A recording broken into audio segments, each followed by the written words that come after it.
ಚಾಮರಾಜನಗರದಲ್ಲಿ ಗ್ರೈಂಡರ್ನಿಂದ ವಿದ್ಯುತ್ ಶಾಕ್ ತಗುಲಿ 4 ವರ್ಷದ ಹೆಣ್ಣು ಮಗು ಸಾವನ್ನಪ್ಪಿದೆ.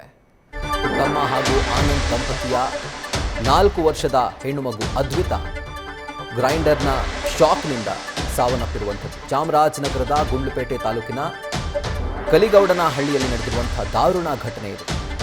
ತಂದೆ ತಾಯಿಯ ಎದುರೇ ವಿದ್ಯುತ್ ಶಾಕ್ನಿಂದ ಅದ್ವಿತಾ ಸಾವನ್ನಪ್ಪಿದ್ದಾರೆ.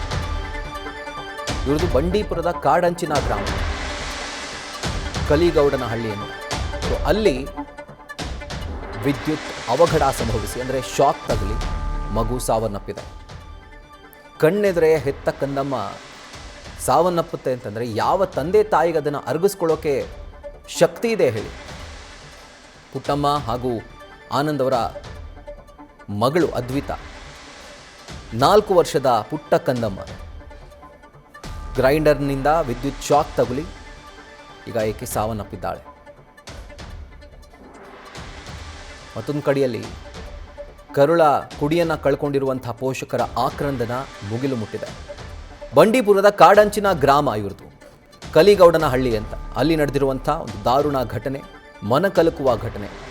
ಸ್ವಂತ ಪೋಷಕರ ಕಣ್ಣೆದುರಲ್ಲೇ ಹೆತ್ತು ಹೊತ್ತು ಸಾಕದಂಥ ಮಗಳು ಬಲಿಯಾಗಿರುವಂಥದ್ದು.